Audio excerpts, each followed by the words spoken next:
इस बीच एक और बड़ी खबर मिल रही है महाराष्ट्र में। इंडिया में सीट शेयरिंग पर बड़ी खबर है कि महाराष्ट्र कांग्रेस प्रभारी का ऐलान सामने आया। 28 से 29 फरवरी तक सीट शेयरिंग का ऐलान कर दिया जाएगा।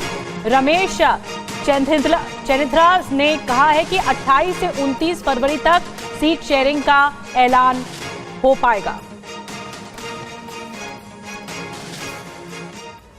और वहीं देखिए बैंक खाते पर बड़ी खबर है। बैंक खाते को लेकर कांग्रेस का बड़ा आरोप सामने आया। आर्थिक आतंक का शिकार हो रही है कांग्रेस।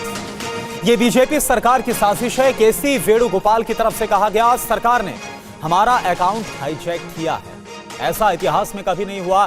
केसी वेणुगोपाल की तरफ से कहा गया आर्थिक आतंक का शिकार हो रही है कांग्रेस। केसी वेणुगोपाल की तरफ से ये कहा गया और बीजेपी सरकार की साजिश इसको बतलाया गया। सरकार ने हमारा अकाउंट हाईजैक किया और ऐसा इतिहास में कभी नहीं हुआ। Financial terrorism imposed by the BJP government on Congress party. As per the latest information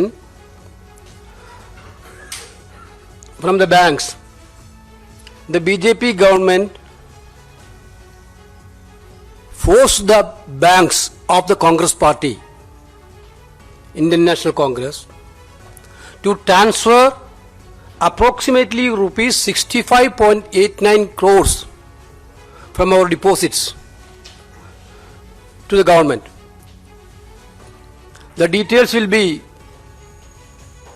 given by our treasurer. Basically, this amount is from AICC and Indian Youth Congress account and NSUI. Unlike BJP, we got this money from ordinary workers of the party.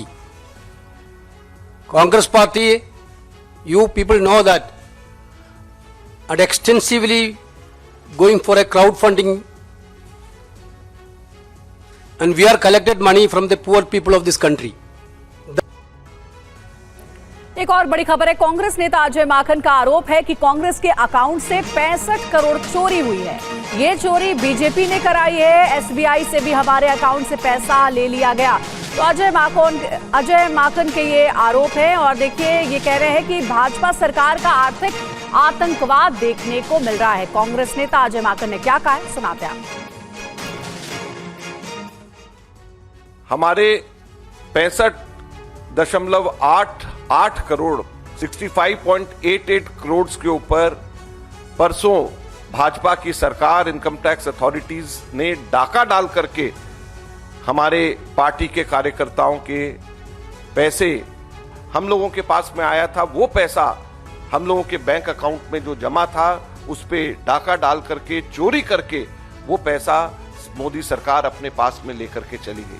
पहला तरीका Congress party को अपंग बनाओ, प्रमुख विपक्ष party को अपंग बनाओ, और दूसरा तरीका है निजी कंपनियों के पीछे ईडी छोड़ो, इनकम टैक्स छोड़ो, सीबीआई छोड़ो और वो अपने आप पटरी पर आ जाएंगे। हमारे लोकतंत्र के आज के प्रमुख विपक्ष पार्टी के खिलाफ जो कर आतंकवादी हमले हो रहे हैं, ये हम न्यायालय के दरवाजे खटखटाएंगे। टैक्स ट्राइब्यूनल में आज हमारी सुनवाई हो रही है, जनता के बीच में जाएंगे। पर यह बिल्कुल साफ है कि भारतीय जनता पार्टी भारत जोड़ो न्याय यात्रा से भोखलाई हुई है।